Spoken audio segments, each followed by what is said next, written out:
The sky darkens. Lightning splits the heavens, its brilliance illuminating a solitary tower in the distance. The ground shakes as the tower cracks and crumbles, its crown flung into the abyss. Figures fall, their descent frozen in a moment of profound vulnerability. There's a card in the tarot that speaks to the soul's darkest nights and its most luminous dawns. The tower is a symbol that evokes fear and fascination in equal measure. Its imagery, a soaring edifice struck down by divine lightning, is as haunting as it is transformative. In a very tangible way, the tower represents a deeply harrowing moment in my life. One that today is due as much reverence as it is repulsion. As a survivor of my own reckless choices, I can look back and see that this event of mine, among the countless others suffered by humankind, is not just a poison, but in turn the panacea that repels the poison. The fall that heralds the flight, should we choose to acknowledge its presence. Light your incense, grab your favorite snack, and let's explore why the tower is not to be feared, not scorned even, but comprehended in its totality.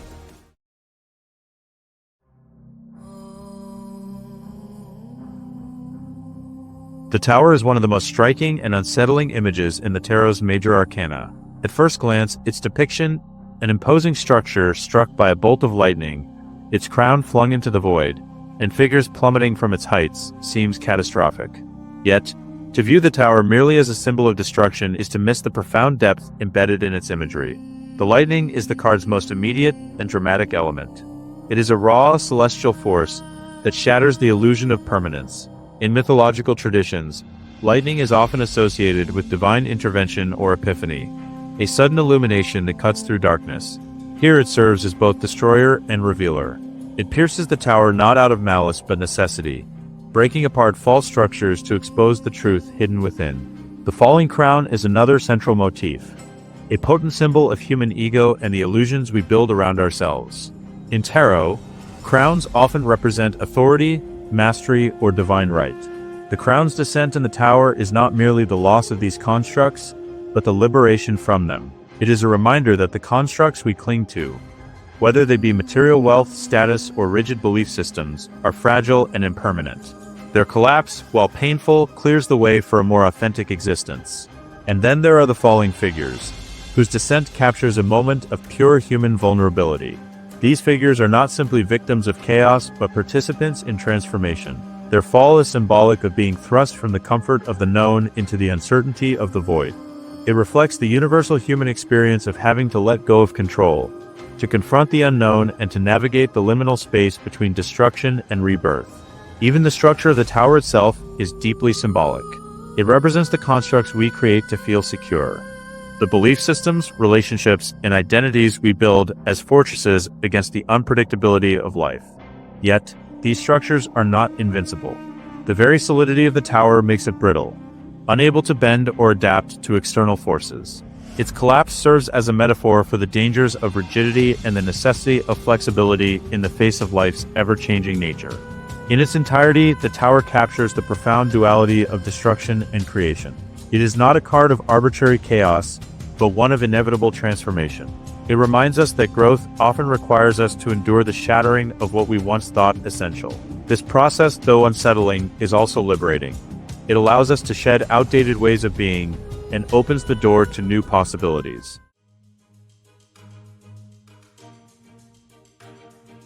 The tower's origins, like those of tarot itself, are shrouded in layers of historical intrigue and cultural evolution. As early as the 15th century, it appeared in decks such as the Visconti Sforza, a testament to the allegorical richness of medieval Europe.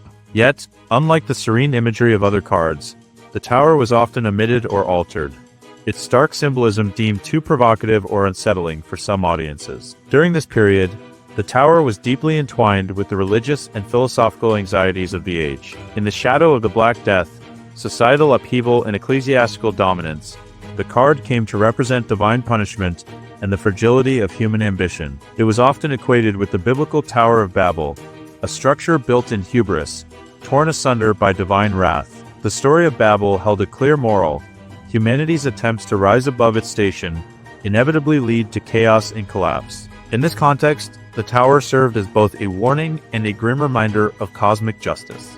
As tarot gained traction during the Renaissance, the tower's narrative began to evolve. The Renaissance was a time of rediscovery, a rebirth of classical knowledge and humanistic philosophy. The tower, once a symbol of punitive destruction, began to reflect the seismic shifts of this period. The lightning that split the tower was no longer purely a divine reprimand, but could also be seen as illumination, a sudden and profound revelation. This duality marked the card as both a destroyer and a harbinger of new understanding. By the 18th century, tarot was no longer confined to allegorical storytelling. It became a tool for introspection and divination. This transition set the stage for further reinterpretation. The Age of Enlightenment introduced new frameworks for understanding human existence, shifting the focus from divine intervention to individual agency. The tower began to embody not just external calamity, but the internal deconstruction of belief systems, a reflection of the Enlightenment's challenge to dogma and its embrace of reason. Waite, co-creator of the influential Rider-Waite tarot deck in 1910, described the tower as a card of catastrophe, of distress and ruin. Yet Waite's interpretation was layered, reflecting both the dread and the necessity of upheaval. Waite's era was marked by industrialization, social upheaval, and the stirrings of psychoanalysis, all of which mirrored the tower's energy of sudden change. The card's association with misery and calamity resonated with a world grappling with rapid transformations, but it also hinted at a deeper potential, the opportunity to rebuild after the collapse. The psychological revolutions of the 20th century brought even greater depth to the tower's meaning. Carl Jung, though not directly connected to tarot, offered insights that profoundly influenced its interpretation. Jung's concept of individuation, the process of integrating the conscious and unconscious self, parallels the tower's symbolism. In Jungian terms, the tower represents the ego's breakdown, a necessary step in accessing deeper, more authentic aspects of the psyche. The lightning becomes a metaphor for archetypal forces disrupting the conscious mind, forcing us to confront our shadows and dismantle our illusion. Modern interpretations have embraced this psychological framework, transforming the tower from a symbol of fear to one of empowerment. Where once it spoke of punishment, it now speaks of liberation. This evolution reflects a broader cultural shift, an understanding that growth often requires destruction, that the dismantling of old structures is not a tragedy, but a necessity for renewal.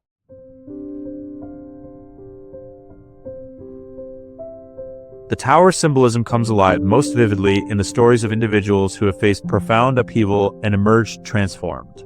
These moments of collapse and renewal are not confined to tarot readings or allegorical tales. They are woven into the fabric of history, embodied by those who dared to rise after the fall. Nelson Mandela's life offers one of the most striking examples of the tower's transformative power. His 27 years of imprisonment were a personal tower moment marked by the shattering of freedom, identity, and connection to the outside world. Yet, within the confines of his cell, Mandela found clarity.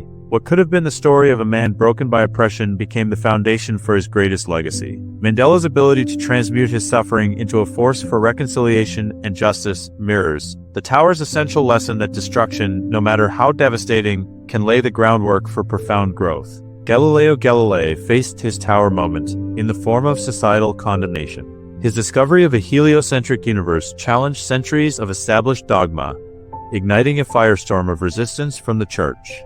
When brought before the Inquisition, Galileo was forced to recant his findings, his reputation shattered in the eyes of the establishment.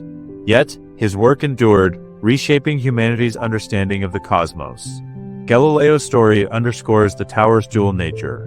The collapse of old paradigms is often painful, but it is necessary for the emergence of new truths. Maya Angelou's life exemplifies the tower's themes of destruction and rebirth on a deeply personal level. Her experiences of trauma, including the profound silencing of her voice in childhood, could have easily defined her existence. Instead, Angelou transformed her pain into poetry, her silence into a powerful voice that resonated across generations. Her literary and activist legacy reminds us that the collapse of our inner worlds, though devastating, can lead to the discovery of a strength we never knew we possessed. The power of the tower lies in its ability to strip away what no longer serves. For Mandela, it was the oppressive system that sought to deny his humanity. For Galileo, it was the rigid beliefs that stifled progress. For Angelou, it was the silence imposed upon her voice. In each case, the collapse was not an ending, but a beginning, a chance to rebuild on foundations of truth, authenticity, and purpose. These stories illustrate a vital truth. The tower is not just about what is destroyed, but what is revealed in the aftermath. Each of these individuals faced moments of profound vulnerability when their carefully constructed realities fell apart. Yet, in their willingness to confront these moments with courage and resilience, they found not only survival but transformation.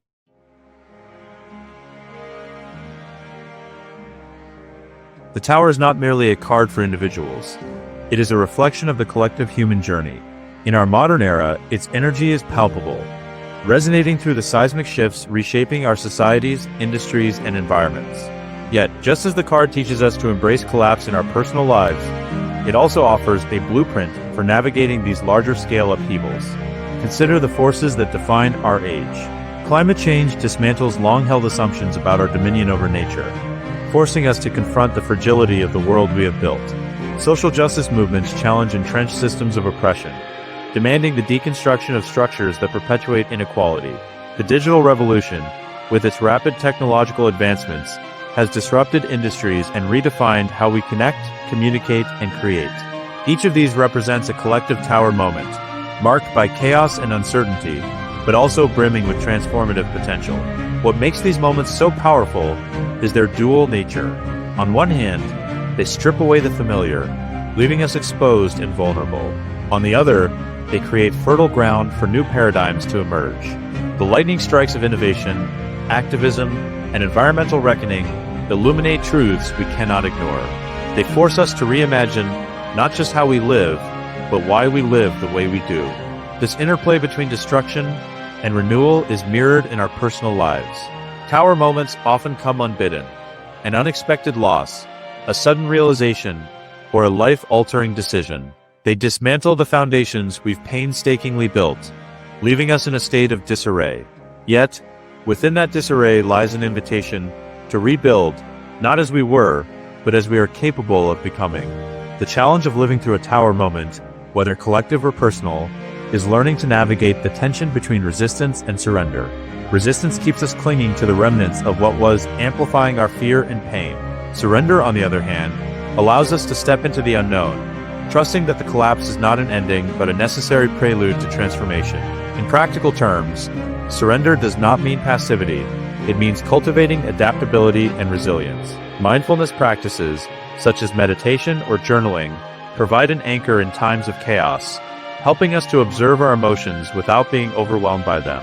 Reflection allows us to identify the illusions we've been holding on to, those beliefs, relationships, or identities that no longer serve our growth. To embrace the energy of the tower is to see upheaval as a teacher. It is an opportunity to reassess and realign, to let go of what has become stagnant or inauthentic. This process can be painful, but it is also profoundly liberating. By shedding the old, we create space for the new, not just new circumstances, but new understandings of ourselves and our place in the world. On a societal level, the same principles apply. Collective tower moments demand that we confront uncomfortable truths and engage with difficult questions. How do we dismantle systems that harm while building structures that heal? How do we balance the urgency of transformation with the need for sustainability? These questions are not easily answered, but they are vital if we are to emerge from the rubble of our old paradigms with something stronger and more enduring. When we allow ourselves to lean into the energy of the tower, we discover a profound truth. We are not defined by what we lose, but by how we choose to rebuild.